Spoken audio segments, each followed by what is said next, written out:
What's up, my miners of intelligence and consciousness? I'm Rick Brooks, and this is Rick's Mind. We got a Fireside Chat today, ladies and gentlemen. Yeah, that's right, man. Starting off, top of the hour of the Rick Brooks News Hour, we have just in, well, actually, by the time you guys are listening to it, it'll be old news now, but Bob Saget just passed away. Kind of bummed about it, man. That one surprises me, dude. He wasn't very old. He was in his early 60s, maybe 65, I think. Damn. Yeah, pull it up, dude. See what was going on with that. I hope it wasn't COVID. That would no, I don't think it was COVID, dude. Oh, he was found dead in an Orlando hotel room. Yeah. Dang. Dude, it's kind of weird. Because they didn't find any drugs or anything. So. No. Just hopefully not hopefully, but like natural causes, no suicides or anything. Yeah. It's weird because I grew up watching America's Funniest Home Videos. Same.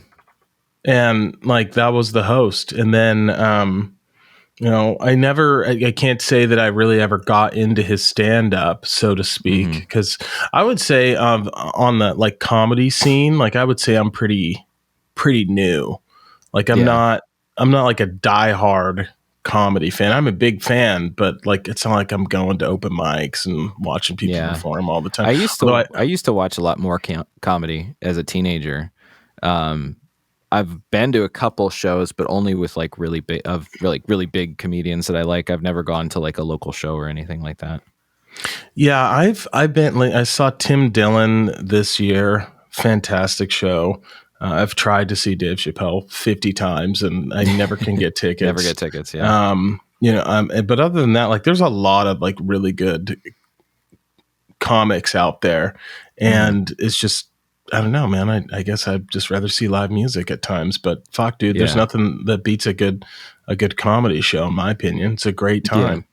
Comedy shows are fun. Like I saw Jim Gaffigan. He played at, the Elliott Hall of Music at Purdue University when I lived there. He was an alumni, and so the student group put it on. So that was pretty cool. Oh, that is sweet. I think that actually might be the only stand-up comic show I've ever seen. I feel like I've seen more than that, but that's all I can remember. If I had to like guess, I'd say I've been to maybe like 10 comedy shows, and counting like from freshman orientation in college to just like random shows that, because actually for a while there, right after I got out of school, I was going to, I think it's Helium Comedy Club. Okay. I've actually been to quite a few. So, and they would just have like random comedians come in there. And so I've probably been to quite a few. I forgot about it. That was a nice, weird little segment of my life, man. Was that in college or after? No, this was like post-college, like, I don't know, like 2017, 18, something like that. I don't ever remember there being a comedian coming to OSU, except for the one time there was like, what that would have been I think it was my junior or sophomore year. They hired a comedian to do something like one of those orientations, and it turned out that like by the end of the show it was like a Christian ministry that he was doing like comedy and magic for the first like 30 minutes, and then he was going to talk to you about Jesus. I didn't go to that, but I heard about it because I remember seeing like the chalking all over campus about it.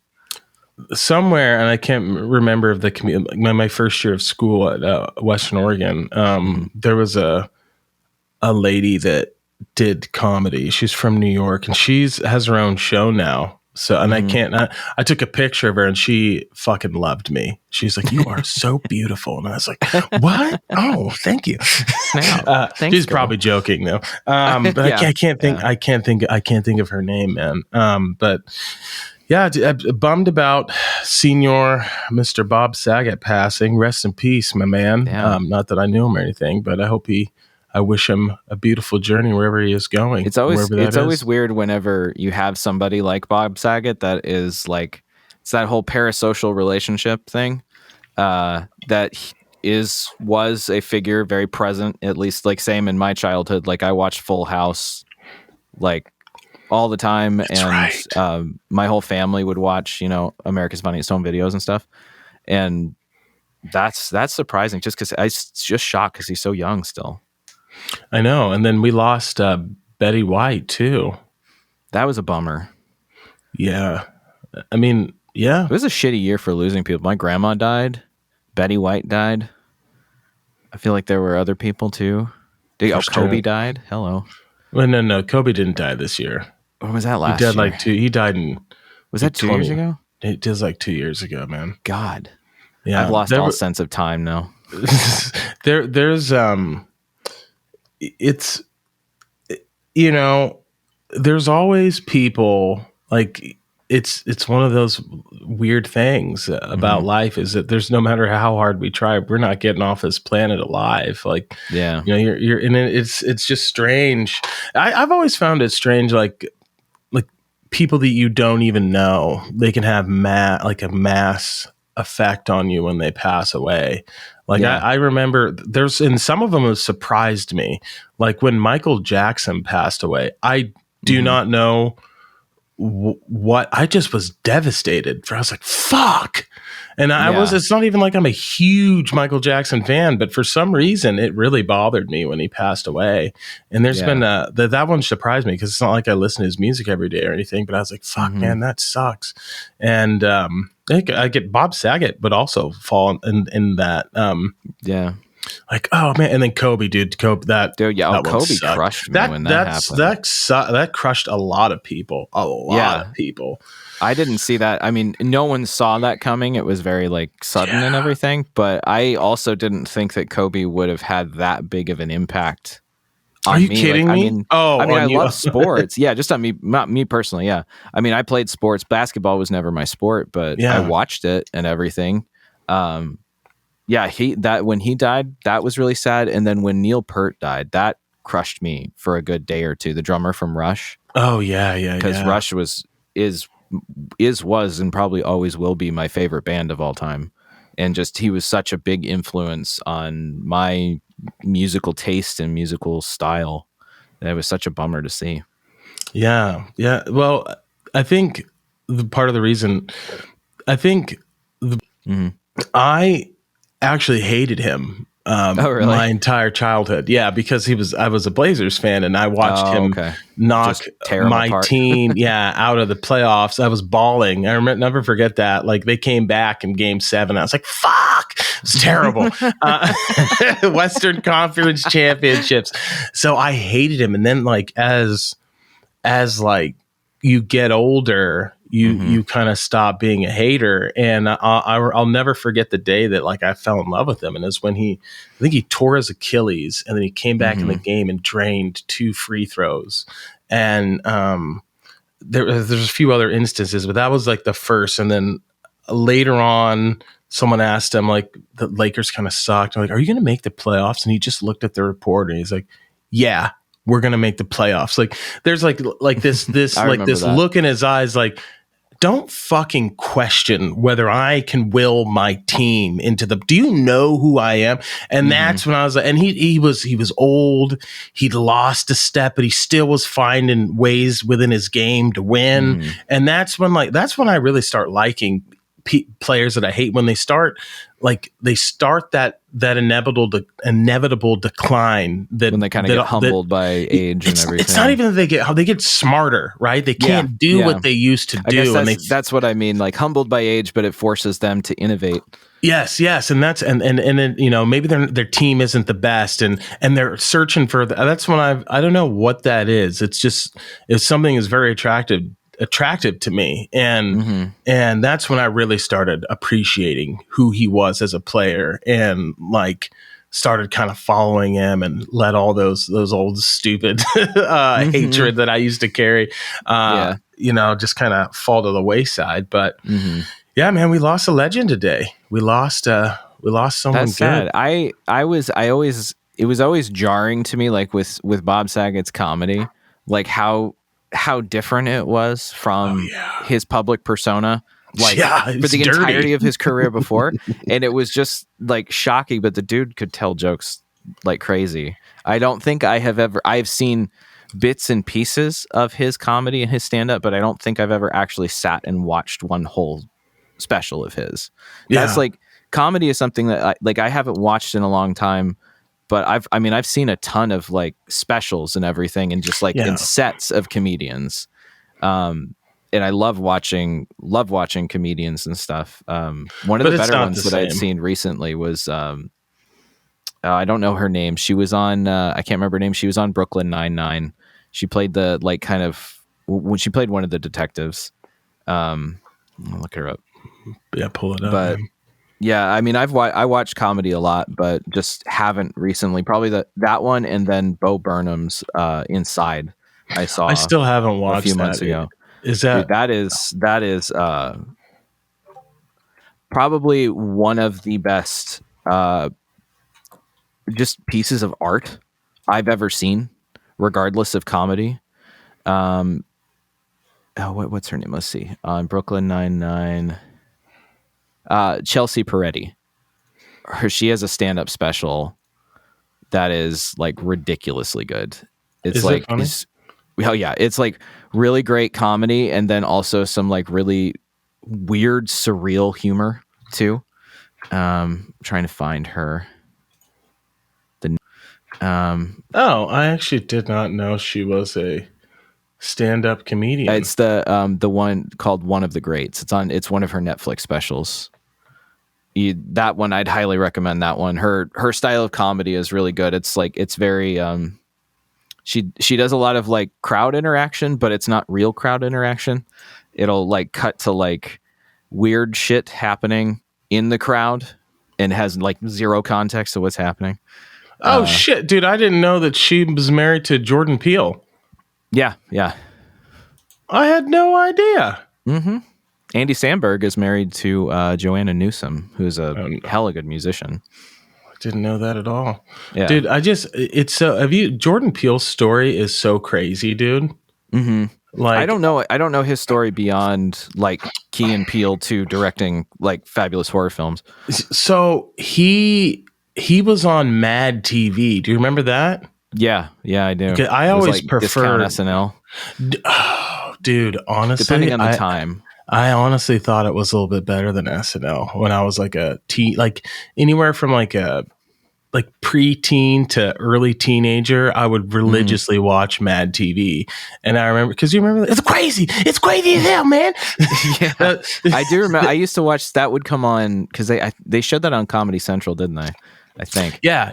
That was on Comedy Central. And they had their Oprah skits their Oprah and Dr. Phil skits were fucking hilarious. I remember those. Yeah. And they had I'm Kenny Rogers, the Kenny Rogers, Frank Caliendo. Dude, I'm telling you, I think. Oh yeah. Frank Caliendo was really good. Think I got to give the nod to Mad TV. I thought it was superior to SNL. Like, just because it was like more of a raw, I don't know, man. It's just something about it I enjoyed more SNL. than SNL is good, but it had it like I haven't watched it really at all beyond just like bits and pieces that get out there, probably in close to 10 plus years.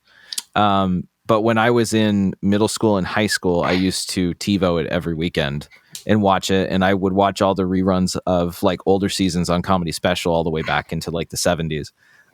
Ooh. And so I like a lot of the comedy on there, like, and that era, like when I was in, would have been middle school, so like 2001 to like 2003, 4, when they had like Will Ferrell and Rachel Dratch and Molly Shannon and a ton of people. That was a cast that was on par, if not better than like some of the earlier ones that had John Belushi on it. Yeah, I enjoyed that, but like back to like the Mad TV thing. But I'm back to Jordan Peele, right? So he was on there, and he knew Bobby Lee, and he used to just smoke a shit ton of weed, dude. Bobby Lee is fucking crazy. Yeah, but he was just hanging out with Bobby Lee. He wouldn't drive or do anything, and all of a sudden, like, he just started writing. Kind of started taking it seriously. Got Key and Peele. That show took off, and then like somehow, and I do not know all the story, but he got into fucking directing films and just blew.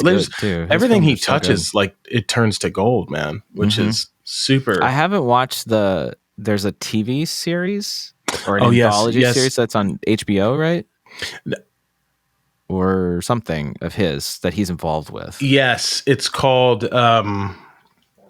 Give me a second.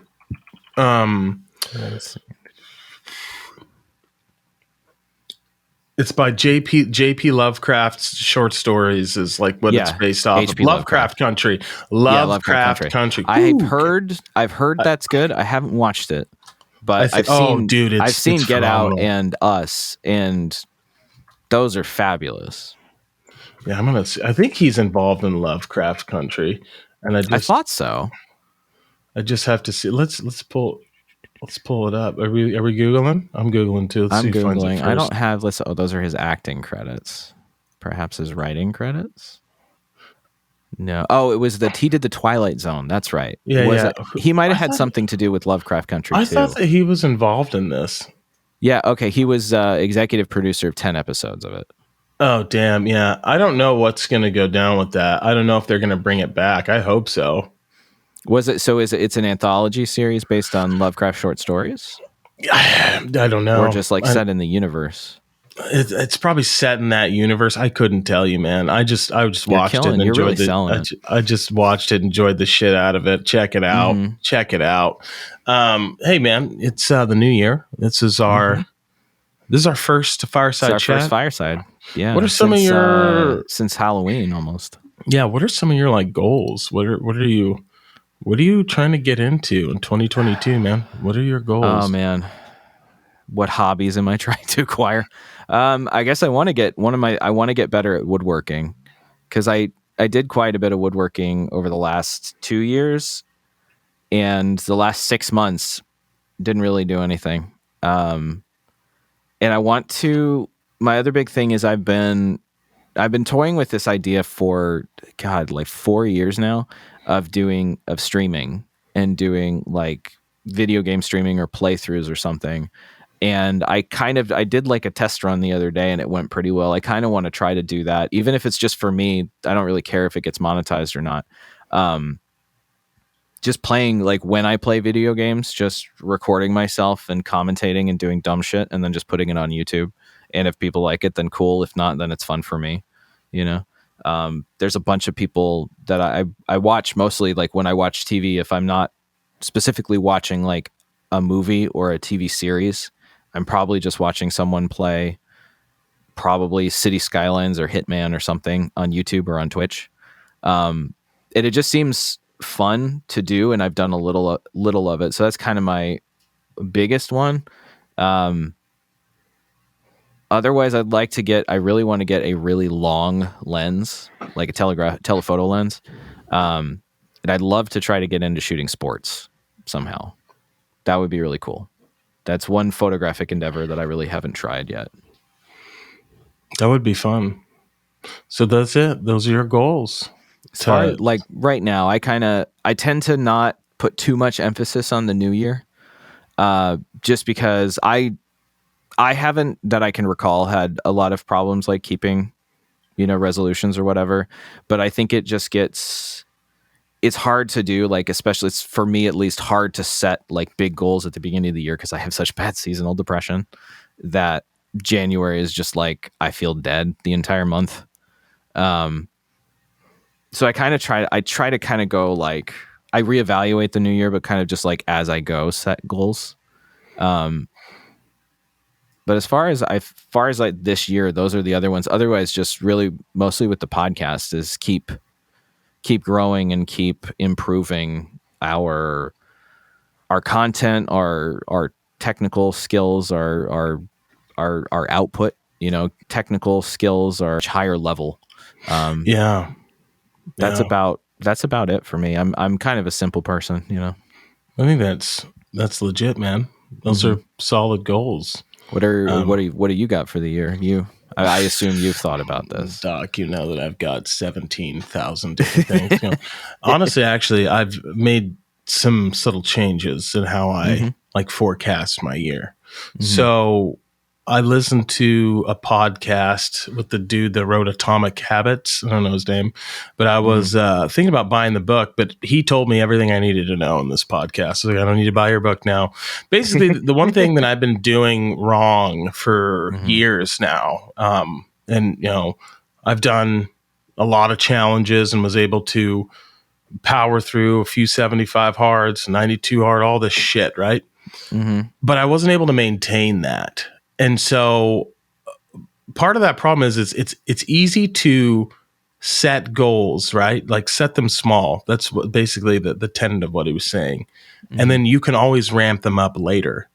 Right. So I would always set insane goals and be able to pull them off for, 75, 100 days. And then I would just be like, all right, I'm done. And then crash and go back into, whatever it is I was doing, drinking beers and getting fat. So this year I flipped the script and I started doing martial arts again because I need something to train for, right? Like I love lifting weights, but it's like, I'm not really, what am I doing? Like, you get tired of it after a while. I need it. Anytime I do weight training, I always go in like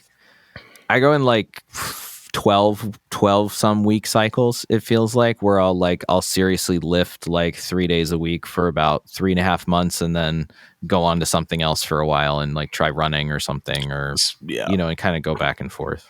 So back to that, then I'm kind of the same way. I'm going to go to jiu-jitsu small 2 days a week. Nice. For a year. And see where I'm at. And I've gone and I've been getting fucked up. I suck. I don't remember anything from when I did it years ago. So sure. I remember enough. I can kind of survive, but I'm getting tapped every time I roll. Sure. Anyways, so I'm doing that 2 days a week. And if I want to go more, I go more, but 2 days a week, right? In the off time, I'm lifting weights, no particular program. I'm probably going to do high reps, but weightlifting is that's just what I do. I don't really need to set a goal for that. And then I'm running the death hill once a week because I fell off that completely. And I'm like, I can commit to running it 52 times this year, easy. And I'll probably end up ramping that up. And then because I've kind of fallen off reading, my goal for reading is 1 page of a book a day because that's a very attainable goal. Yeah, it's an easy goal. I haven't failed yet, but I'm trying to identify as someone that is a voracious reader, and I'm starting by 1 page a day. And yes, generally I read more than that, but at a minimum 1 page a day. So these those are my set, and I'm on a bit of a diet as always. I love dieting. The war on carbs continues and the battle against the chub rages the fuck on. So that's where I'm at, man. Just like real simple, low pressure goals. And then eventually they will be scaled up to the level of insanity that you are accustomed to. But right now, I was going to say, I'm used to you just, what are we doing? We're going 1,000 miles an hour now. I'm just like, okay, we're going to slow that down because I'm trying to, I want to be able to keep these habits the rest of my life. I think that's the change that I've made is instead of like, I'm going to do this for 75 to 100 days or whatever. And then no, it's like, you're done. Like you don't need to party all the time. You had your fun doing that, but now it's just like, you need to kind of focus on your longevity, being able to get your cardiovascular system in the best shape of its life, so because if you have great cardiovascular fitness, it improves the length of your life by like a factor of 5, something like that. Yeah. Peter Attia, look that up. That's a fact. That's something I need to do better is having better cardio because that's something I've lost in the last year. I was doing a lot of running early in the year, and then I ended up getting like a stress injury to my hip. And had to stop and do rehab. And so I guess that's a big fitness goal is to get back into like, I have my hill that I run is not nearly as deathy as your hill. But for those of us in Corvallis, Oregon, Witham Hill is not easy, at least. No, it's not. So I'd like to try to get up to doing that. Like I was doing that once a week, but as part of a run. And I kind of want to do that again. Like if I run once a week, it's going to be that, and then do some cycling or something. Yeah. Yeah. Anything, man. Anything to stay active. Like that's what you got to do. And that's the thing. Like I took not really, but kind of 2 months off. I was being a total POS, just chilling, eating, drinking all the best things. And it's Christmas, man. That's what you do. Yeah. Yeah. But the best part about like this 2021, right, this year, and I pretty much write every day and just kind of scrolling over my writings and stuff. This is the first year I can honestly say that I never really got in a deep depression. That's good. Like I think there were some times when I was down a little bit, but as far as like staying down for a long time, and that didn't happen. And I think that's just because of the mass amount of activity I was able, and all the things that I was able to accomplish this year. And if you look at like, what I've done and what you and I have done together, especially with this podcast, that like 2021 was the year where or was it 2020? I think it was 2021 where, I had that come to Jesus talk with myself, and it was after the first 75 hearts. I believe that's 2021. Yeah. And it was like right at the end, tail end of 2020 into 21. Yeah. Something. Yeah. And I was just like, we have not even attempted to make this podcast what it's going to be. Like I haven't, and I've failed us. We're close now. We're getting close, dude. We are consistent. We're getting better. I'm getting better as a host. You're getting better as a producer and a sound engineer. And, we brought on a social media person. That's going to take a lot of time. It's just time. It's patience. It's patience. And it's really having the patience to see things through. And that's a big problem with people is do you really have the patience to get where you're going and to stick with an idea, toil in darkness when no one gives a shit for years? I mean, what is that one dude, Beeple, that NFT guy who just drew every single day. No one gave a fuck about what he was doing for years. That's what it kind of takes to. I've been following him for about 4 years. So I was like, watching his everyday things were so cool. It's fucking insane. He made $60-some million off of selling JPEGs. Good for him. I mean, yeah, great. Good for him. Yeah. Get paid, my dude. That's so I think one thing you said about when you used to approach your kind of challenges as like accomplishments, like I'm going to do a 75 hard. I'm going to do this in 100 days. I'm going to do this, that, or the other. And I had previously been like that. Like, I wanted to run a half marathon. So I ran a few half marathons and wanted to do certain fitness goals. And I hit those, but I always had trouble. I never had trouble getting myself to the gym or staying with a habit. It's once I get my goal, once I have the habit stays with me and I keep doing it, but I'm just kind of like going through the motions. And so like how you had mentioned, I don't like to try to set up too many challenges that are really big. I like to ramp up to them. And I also like to do that, like build habits of doing something that's like attainable. Cause I think that's what most people have problems with New Year's resolutions is they set these really big goals, but they set them not with like, eventually I am going to be where I'm going to the gym 3 or 4 days a week, and not thinking that like to get yourself to the point, if you're not acquainted with exercise, it takes a minute to get yourself fit enough to handle doing that, and also like mentally fit enough to motivate yourself even under like less than ideal conditions to just go and do it. You know? I'm going to expand upon that a little bit because one of the stories that really one of the author of Atomic Habits, what's his name? Let's pull it up. I have it here. It's thank you. James Clear. James Clear. So one of the stories he shared on this podcast I listened to was a guy that weighed like 400 pounds, and he would show up to the gym every day for 5 to 10 minutes and do like half of an exercise and then leave. And he did this for months and months and months, and then eventually ramped it up. And someone asked him, like, why are you doing this? And he said, because I want to be the guy that goes to the gym every day. And and I can't exercise every day, but he formed the habit of showing up every single fucking day. And then from there was able to scale it up and start doing more activities and exercises.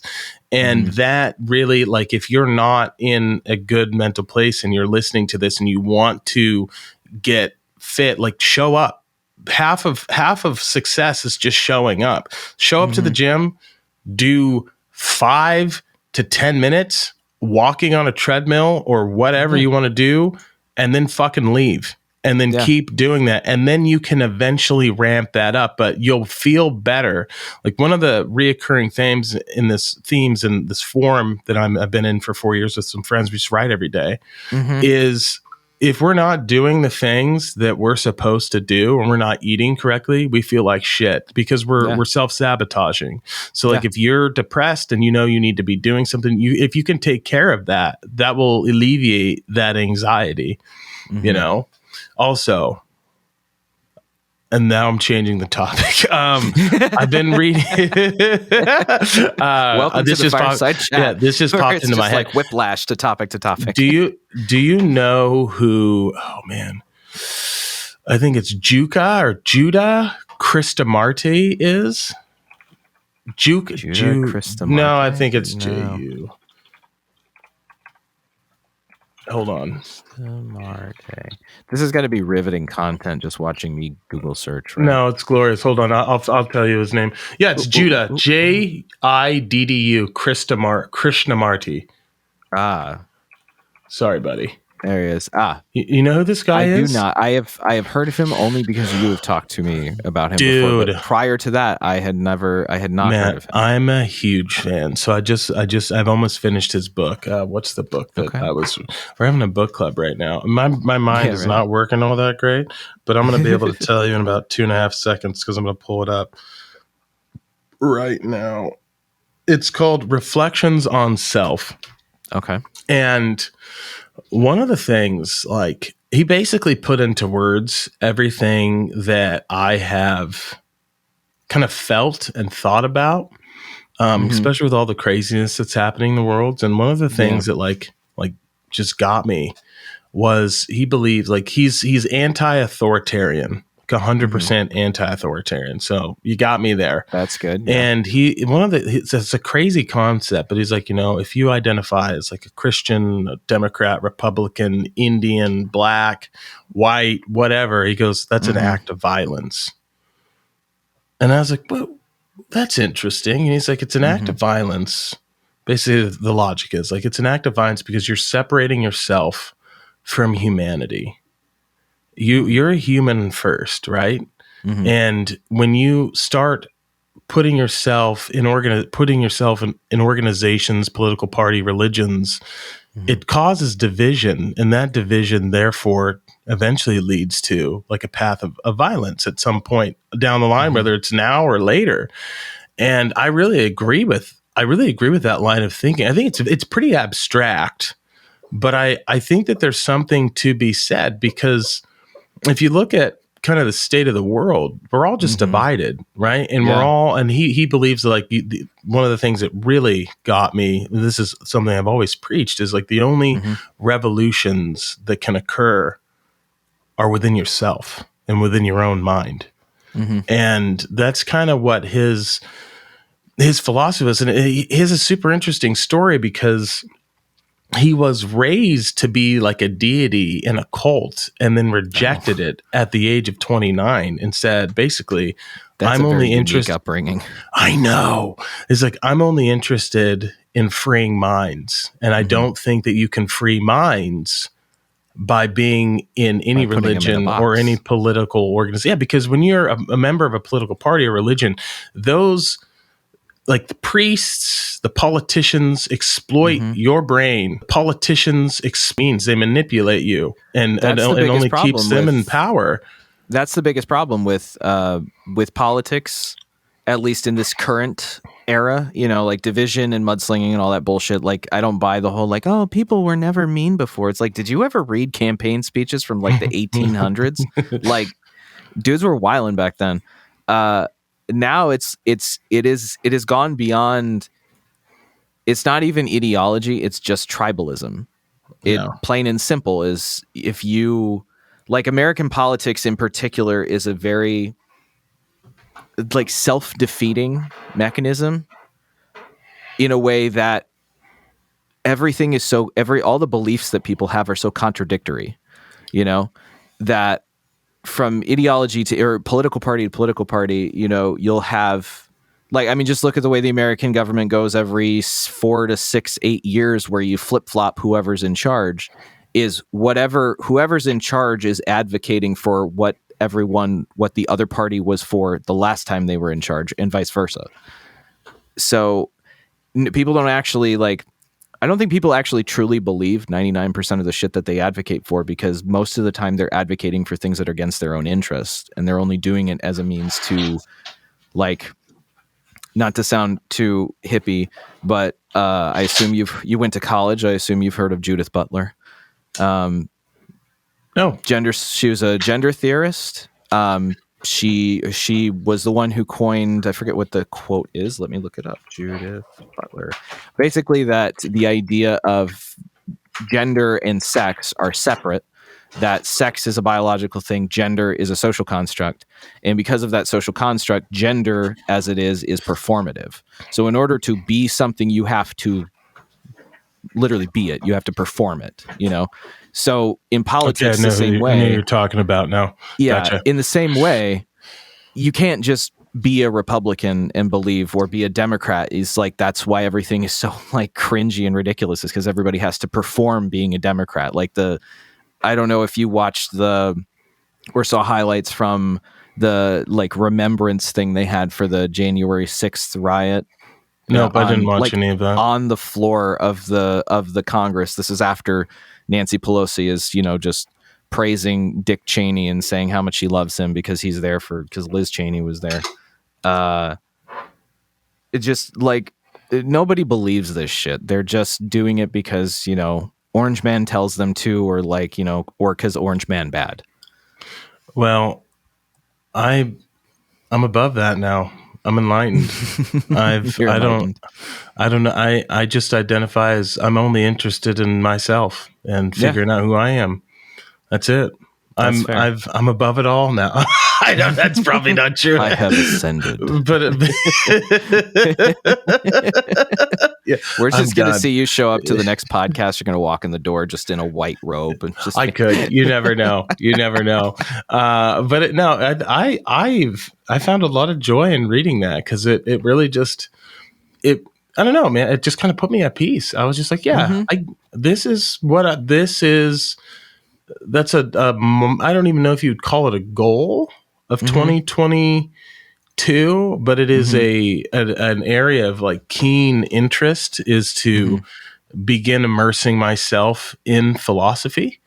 And I think that's some of the tenets. And it's I was obsessed with Stoicism for years, and I still love it. But just kind of reading these books on different ways of thinking and different ways of, connecting with your mind and trying to get out of these old patterns that we all are subject to. His message or thoughts on, he's a big fan of the present moments. I'm butchering a lot of these people, so read the book if you're interested. But I mean, one of the things that really had a profound effect on me was kind of his thinking on the past. He believes in, and again, I'm butchering this, essentially that we fall into these patterns because some part of our brain, it's the past observing the future, right? And to get out of these habits, right? You're oh, if you have doubt or what, something oh man, I'm rolling right now in life and things are great. And for me, I'll use myself personally example, oh man, I'm eating perfect. I'm working out all the time. I'm in a flow state. Everything's going great. And I'm man, I don't know though. I feel like I probably can't maintain this level of output forever. I feel like I'm gonna, maybe I'll something's going to derail me. All right. That's the past manifesting in that moment. Right. That's the past me trying to get myself to fall back into these habits by me saying, right, I feel like I can't maintain this. I'm already given in to the pattern. Right. So what I should say is this is just my past me. This is a pattern that's trying to interrupt this flow. I acknowledge it, but it doesn't have to be that way. And I'm going to keep sallying forth on this fucking path. Right. So just stuff like that, man. Just, I don't know. I'm kind of really trying to get into more philosophy, more thinking, less politics. I've never gotten into philosophy. Oh, you should. I've read philosophy, but not like in depth. You know, I've read a little bit of Kierkegaard and I think a bit of Kant. Everyone read Kant, Kant, Immanuel Kant, and I don't know if I want to say Voltaire or not. I think Voltaire. I'm talking out of my ass. Voltaire is I believe a French philosopher. John Locke as well. Yeah, and I've read I don't know, just Henry David Thoreau kind of dabbled in philosophy. And I read a lot of Benjamin Tucker as well. He was kind of like proto-philosopher, economic. He kind of like, imagine Ayn Rand, but without the egocentrism and the amazing amount of selfishness, even though ironically Benjamin Tucker toward the end of his life declared himself as an egoist. Prior to that, he was one of the kind of like leading thinkers in the anarchist movement in the late 1800s, mid 1800s around. He was a contemporary of David Thoreau's. He was a good friend of his. And he wrote a lot of books on the philosophy of liberty and freedom that were really good. Those were very influential in my kind of blossoming of, philosophical political thought as a kid. As a child. Yeah. I read some weird shit as a teenager. I didn't read Catcher in the Rye and stuff like that. I read books about like peak oil and the Bush family. Dude, yeah. I still haven't. I have those books on my list to purchase. Gotta read them. I can't get myself to do it at the moment because I'm above it now. I'm beyond that. I'm beyond. You're going to be like in the Lego movie, like Princess Unikitty, where you're just like, no, and then rage and just destroy everything. Motherfucker, I don't never watch no Lego movie. You've never seen the Lego movie? No. Dude, you have to see the Lego. It's legit. I'm an adult too, but it is legitimately a fantastic film. The humor in it is incredible. It's really good. It's really genuinely good. I am not being hyperbolic at all. It is fabulous. I'm sure the animation is great. The humor is dumb, but really funny. You got to see it. Have you seen the new Matrix? I haven't yet. That's the next big movie on my list to watch. I have heard it is good. It's okay. I liked it. Okay. I liked it. I liked it. I mean, you're never going to beat the first Matrix, right? No. You're just not. Oh, no. But the second one was pretty good too. Yeah, the second one. Yeah, it is. It is, man. I would encourage you. I'd encourage you. Go back and watch the first one, but definitely watch the second and the third one. They are much better than I remember them being, and they hold up way better than people shit all over Revolutions or Revelations when it came out. And I remember I was psyched and I went and saw it opening day and I thought it was great. And everybody was like, it's garbage. And it's like, yeah, the weird, like, orgy rave scene was kind of strange, but the rest of it was dope.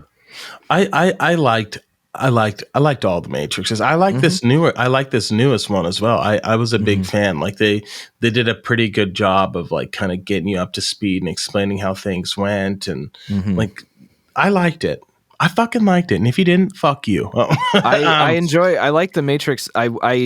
I haven't watched, so I went back and I watched The Matrix about 2 years ago, the first three of them, which had been the first time in a long time that I'd seen it.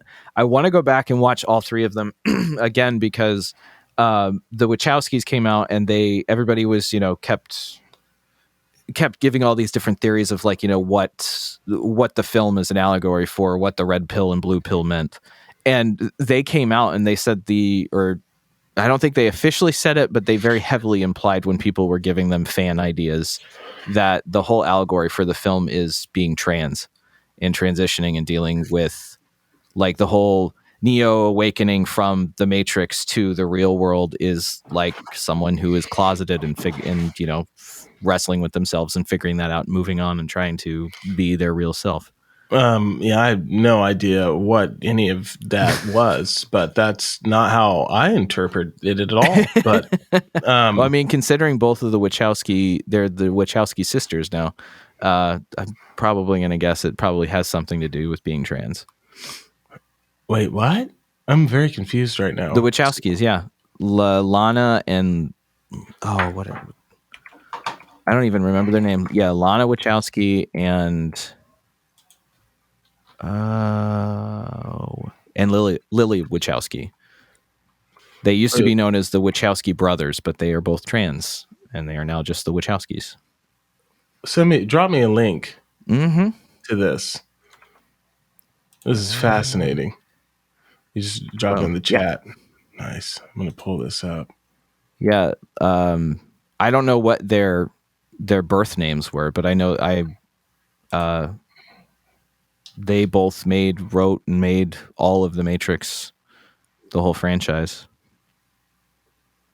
Hold on. Were they? Are these like? Wait, what? Hold on, man. This is crazy. You didn't know that? No, dude. Yeah. I did not know any of this at all. Yeah. Yeah, I think they publicly came out a good 5 years ago or something. But that fan theory that was kind of confirmed, that was sometime in the last year when everybody was talking about the new Matrix movie. Because I think the allegory, as far as I remember exactly, the red pill and the blue pill, it's supposed to, if you take the red pill, you stay, but if you take the blue pill, you go down and see how far the rabbit hole goes. The idea being that the blue pill is estrogen, or at least when trans women do hormone replacement therapy, estrogen is a little tiny blue pill. And I think that's fucking nutty to me. If you think about it in that context, the whole film does make sense for that, because you could make the like, you know, Neo coming out of like the weird, you know, jelly battery or, you know, jelly vat. He's, you know, realizing his true identity and trying to make his way to living it, and everything fighting him could be, you could put that as society or family or internalized transphobia or any number of things. This is fascinating. I had no idea. It's fucking crazy, man. I'll have to find a good summary of that theory and send it to you, and I'll put it in the show notes. So these two brothers, OG brother, right? They both decided after that they were trans and female, and that's what the story. Wow, dude, that's fucking mind. Well, I mean, I blew my fucking mind. If I recall correctly, I believe both of them were closeted trans when they were making the original trilogy. Yeah. Wow. And then this was their kind of like, and it makes sense. Like, as somebody who does struggle with their gender, that is, you kind of go through those cycles where it's like, you think, well, what if I'm this? And what if I'm this? And what if I'm that? That all of those kind of things all do kind of make sense, especially, you know, where you think of like the Matrix fighting them in the real world with Zion is like, you know, that's, you could take that as like, you know, politics and society trying to take healthcare away from trans people, or, you know, any number of things. Yeah. Well, the more you know, man. I had no idea. That is, I just Googled that because I didn't believe it. I was like, what? That seems bizarre. But no, again, here it is, 2022. Mine's already been blown. Yeah. First time. That's what we do. Probably won't be the last. Yeah, we got some fucking sick guests coming up, guys. Yeah. For listeners, we got some. This year is the year that Rik's mind is, you're going to see into the abyss, right? Like we kind of made a decision to steer clear of politics, because fuck that. Don't want to do it. We're not going to tackle anything. It's too hard to do occasionally. It's something that you have to do solely. And it's just to do it solely. God, it's just so toxic. Yeah, it's toxic enough trying to keep up. Yeah, and it's not. Yeah, it's so we're not gonna. It's not like we're gonna shy away. We'll talk about it, but like that's not what we want. That's not what I want. We want to focus on the weird. Like the ethos of me and you is fucking we're obsessed with the weird and the things that go bump in the night, the things that are unexplained. Because I feel like in our society, there's a penance for thinking we have everything figured out and then getting upset maybe when we don't. And I'm really interested in the strange and aliens and Bigfoot, even though he's probably not real. But still, it's more fun to think he is. Nah, but dude. just, I've given up on that quest, my friend. No, okay. Here, sidebar. You got to watch on, it's on Animal Planet, and I think it's called Finding Bigfoot. It's the only Bigfoot. Just hear me out. It's the only Bigfoot show I've ever seen that I really liked, because it's always like the Bigfoot shows are always just like, I'm Kevin and I've been a Bigfoot researcher for my entire career, and here's my weird stoner friend that I've known since childhood who's going to come out and yell like an ape in the woods with me. You know, there was this in this Finding Bigfoot show. It's 4 people. There's a primatologist, a Bigfoot researcher, a sound engineer, and some sort of like another wildlife guide or something. In the first season, the first like 4 or 5 episodes are in the Malheur Wilderness in Eastern Oregon. Okay, I know and they do stuff like they use LiDAR and stuff to scan the forest and scan the hillsides and find game trails and stuff, and then they do everything in a fairly scientific way, or at least in a science-minded way, and it does actually seem like there's some shit happening. I'm not ruling anything out, but I'm not as obsessed with that as I used to be. Right? I'm more definitely more intrigued by aliens still. That's a lifelong obsession, and we're going to get into that and cutting edge science. We've got some really cool guests lined up for you guys in 2022, and we're probably going to do I don't know, a show at least on the tribe, the Dogon people. I hope so. Oh yeah. That's so. The more and more you talk about that, the crazier and crazier it sounds, but it actually is fucking real. It's real, and it's so fucking cool. Yeah. I mean, so we're gonna just be looking into a lot of hard science and a little bit of pseudoscience. Probably not going to get into ghosts, so not interested in that. Sorry, guys. Come on, we got to do. If we're doing pseudoscience, we got to do just a touch of ghosts. Like we can have a little ghost as a treat. I am not even remotely interested in them. Like I just could there be? How do you feel about the idea of ghosts? That's a good question. Let me think about that for a second. I can't, I really can't rule anything out, because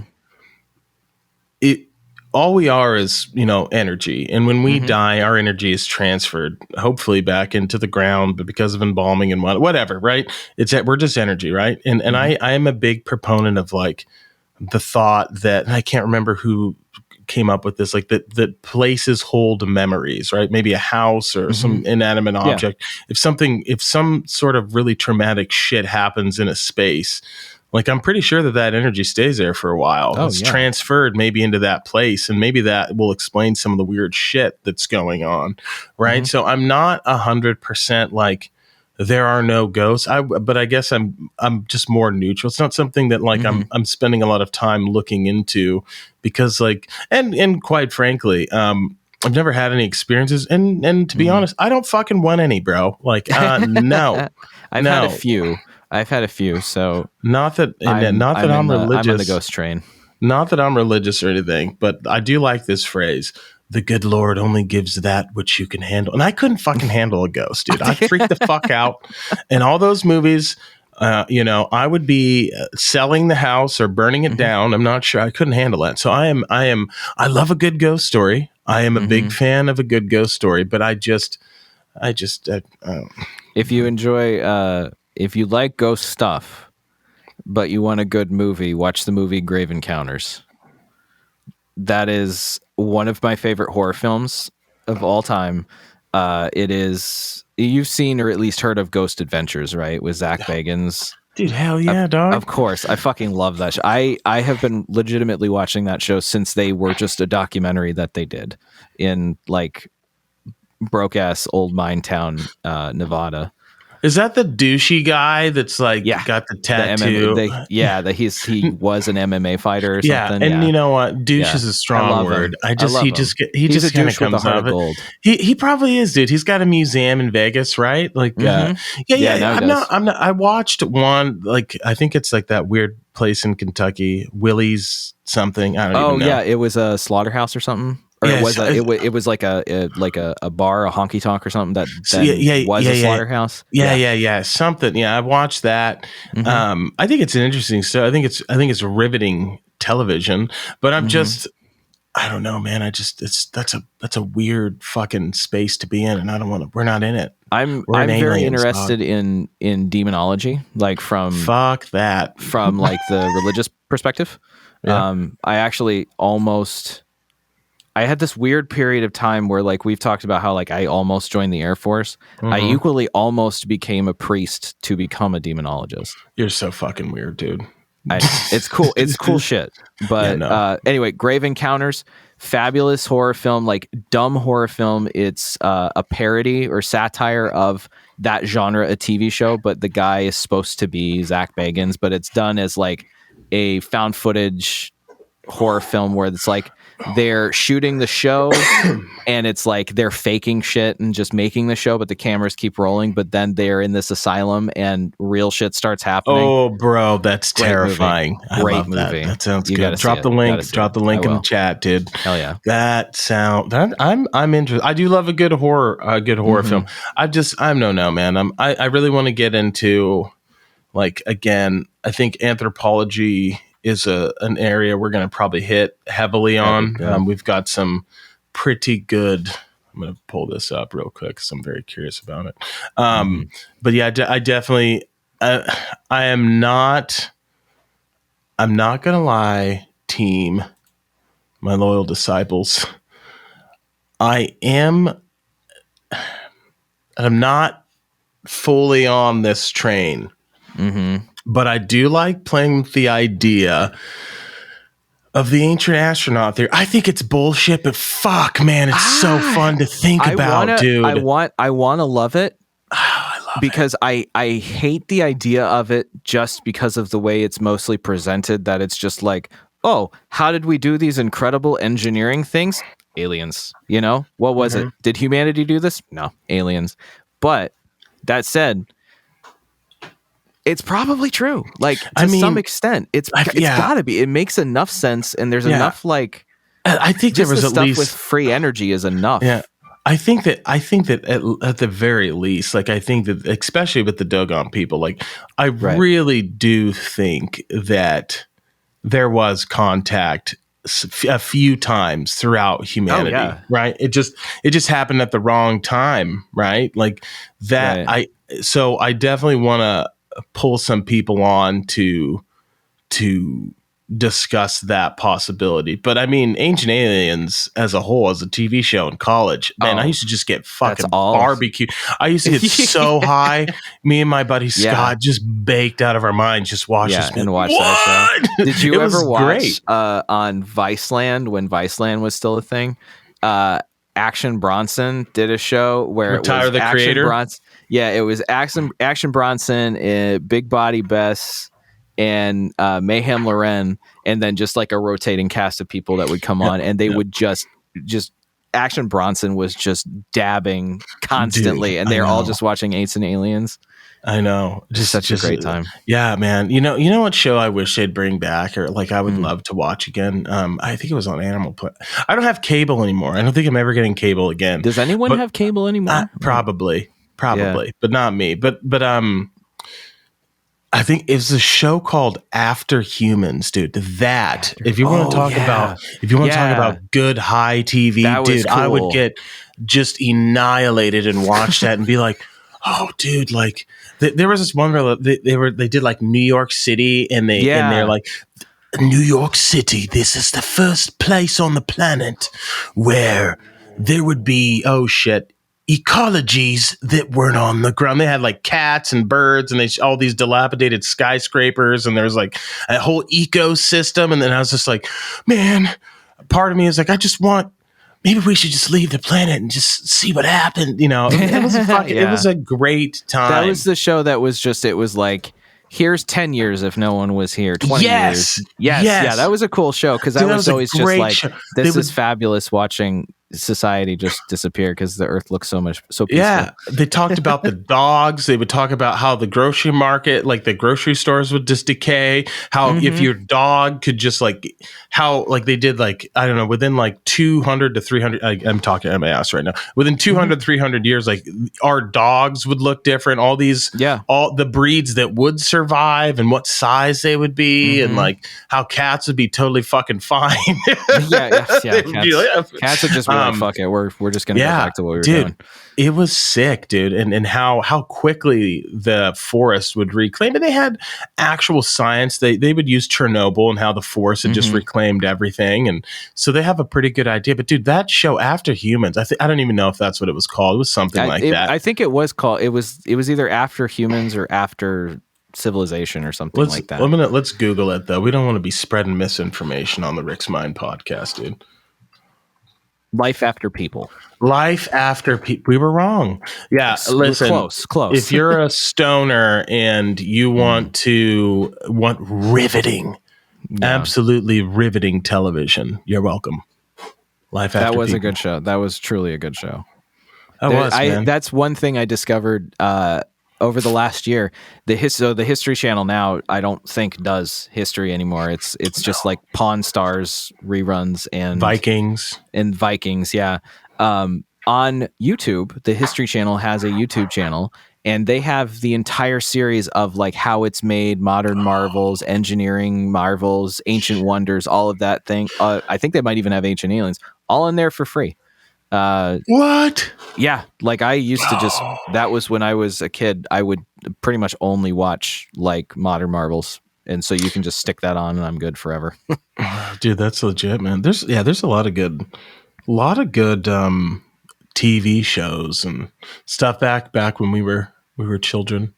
When there was kids. actual educational content or content that could be considered educational, on TV. I remember I used to watch the Discovery Channel had a whole block of programming that I used to watch that was for homeschool kids, but it was history shows, and so it was a series about Rome, and it would be it was the History of Rome podcast, but as a TV show, and it would be historians talking about it, archaeologists talking about it, having there'd be reenactment and everything. I have so much beef with Mike Duncan. Really? What did he do? He's not making shows fast enough. You're like a voracious podcast consumer. Oh, dude, bad, real bad, really bad. Pretty much every spare moment I'm listening to either a book. I'm either listening to a book or a podcast or anything. I have so much beef with him. He took an obscene amount of time off for the holidays, and we're balls deep in the Russian Revolution. I'm like, you son of a bitch. Ooh, I bet that's good. It's fucking phenomenal. I have beef with him. Obviously, I have beef with Dan Carlin. Number one, for not coming on the show. Dan, if you ever hear this, mad at you. No, I'm just kidding, Doc. You'll come on eventually. Come on the show. We'll get you. And two, because he takes too long. And the problem is, I can't even stop, dude. If he comes out with a podcast, it's over. You're talking to a guy that finished the Rise and Fall of the Third Reich within a week, and that's 50. A book or a podcast? It's a book. It's a 55-hour long book, dude. And I listened to it. It's just so fascinating, dude. William L. Schreier, I believe. It is just a masterpiece, and it's terrible. So if you want to be depressed, I would recommend listening to it. Dude, but you want to be depressed? I watched Don't Look Up. Oh, dude. God damn it. That movie, I thought it was going to be, I loved it. It was fabulous. One of the best I was expecting to be oh, this is LOL. Yeah, real life, right? And I came away watching it, and I was just like, fuck, man, this is real life. We watched it And I looked at my wife Becca when in the scene when they're on TV and Kate Dibiansky starts screaming, "We're all gonna die!" Wait, you mean? I looked at her and I was Jennifer Lawrence's character. Yeah. Yeah. I looked at Becca and I was just like, "This is me literally every week on the podcast." Yeah. So we can't spoil anything because it's relatively new. But I will say this: I think you need to watch it, and if you're listening to this, I would encourage you to watch it because it is very shocking. And I personally, after the film was over, I hated it. I was upset. Really? I was definitely rooting for us to all die, which is not good. It's a bad feeling. But I was upset. But it took me a while to think about it. I started thinking about it and I was like, the reason you're mad and you hated this is because this is exactly your feelings of the world that we're in now. This is kind of what you think is what's going on. And you pretty much think that if an asteroid was hurtling at the Earth, that you think that this, hopefully we would react better, but there would be, especially within the certain communities, right? People that wouldn't believe that. Like, no, there's no way. And that whole phrase that caught on and it became a political event. And then you saw the corruption of the scientific community as well within that film. Like that really hit on, it hit everything. And it was shocking and it was real. And it was a great take on absurdism. It was I thought it was a beautiful film. I agree wholeheartedly. I thought, the writing was fabulous. I can't remember the name of the director and the writer. Adam McKay. Adam McKay, yeah. And he did, he made Step Brothers. That's The Other Guys. That is an all-time classic. He made The Big Short. Yes. Yeah, that's right. Yeah. Damn, The Big Short was a good film. I loved it. And I thought it was great. And then it really depressed me the next day. Yeah. Just like I had a good 24, 48 hours of just like, fuck, because without spoiling anything of the film, the way, everybody knows the whole film is what the premise is. The way that people deny it in the film, the characters deny what's happening, is identical to how people are treating global warming and just environmental destruction now. And what makes it so difficult to watch is that global warming is getting to that point where, what, dude? We're almost done. All right. God, sorry, my talk in the background. You're good. We're getting to that point where it's like we should have been doing something 50 years ago, in the same way that they're just kind of in this situation where it's like, hey, here's this asteroid, 6 months, we're going to die. And there's not really anything you can do about it. And it's global warming is even harder because it's a fucking situation that is our own creation.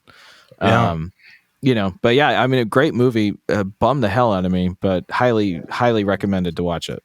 I think so too, man. I'm glad that, I think it's an important film. I really think it's something like that is very important. You hit everything that, I missed, man. Like it definitely is, a take on how absurd our society is and how, just kind of how lost we are.